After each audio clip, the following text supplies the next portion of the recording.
जय श्री राम मित्रों, आप सभी ने पितृपक्ष या 16 श्राद्ध तिथियों के बारे में सुना होगा, लेकिन क्या आप जानते हैं कि श्राद्ध पक्ष का संबंध महाभारत से है। आज हम ऐसे ही महत्वपूर्ण प्रश्नों के उत्तर देंगे। साथ ही हम आपके लिए लेकर आए हैं श्राद्ध पक्ष के महत्व, तिथि और कथा की महत्वपूर्ण जानकारी। वीडियो प्रारंभ करने से पहले हमारा आपसे अनुरोध है, आस्था से जुड़े ऐसे ही धार्मिक वीडियो पाने के लिए हमारे चैनल धार्मिक आस्थाई संस्कार को सब्सक्राइब अवश्य करें।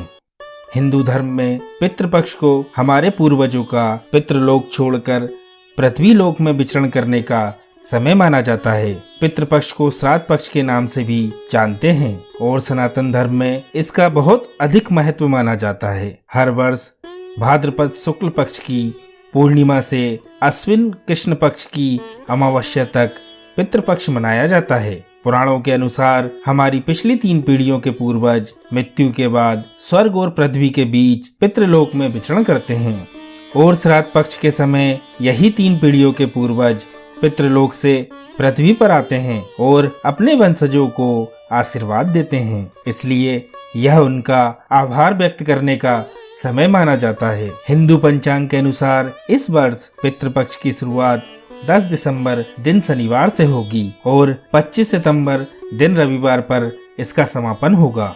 आइए जानते हैं पितृपक्ष से जुड़ी पौराणिक कथा के बारे में। महाभारत काल में युद्ध के समय जब दानवीर कर्ण की मृत्यु हुई तो उनके दान पुण्य के फलस्वरूप उन्हें स्वर्गलोक भेजा गया। वहां उनका खूब स्वागत सत्कार हुआ, लेकिन भोजन के समय उन्हें सोना चांदी और आभूषण परोसे गए। कर्ण इस व्यवहार को समझ न सके और उन्होंने देवराज इंद्र से पूछा, हे स्वर्गाधिपति, यहाँ मुझे भोजन में सोना चांदी और आभूषण परोसे गए हैं, लेकिन मैं इनका सेवन नहीं कर सकता।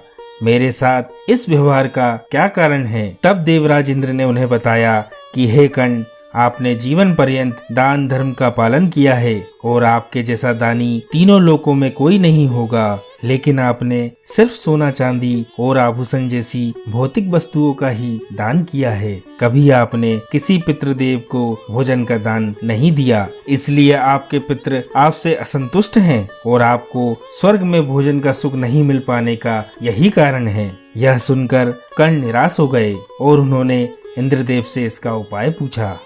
तब इंद्र ने कहा, आपको अपने पुण्य कर्मों के कारण 16 दिनों का समय दिया जाता है। इन 16 दिनों में पृथ्वी लोक पर जाकर अपने पितरों को भोजन का दान करें, उनका पिंडदान करें और तर्पण करके उन्हें संतुष्ट करें। इससे आपको स्वर्ग में हर तरह की सुख सुविधा के साथ भोजन का सुख भी मिलेगा। कर्ण ने ऐसा ही किया और इन 16 दिनों में पृथ्वी लोक पर विचरण कर रहे अपने पितरों को सभी तरह के भोजन का दान किया। यह पितृपक्ष की अवधि थी, इसलिए इन 16 दिनों में हम सभी मनुष्यों को यह सौभाग्य प्राप्त होता है कि हम अपने मृत पूर्वजों को भोजन का दान करें और उनके पिंडदान और तर्पण की विधि को पूरा करें।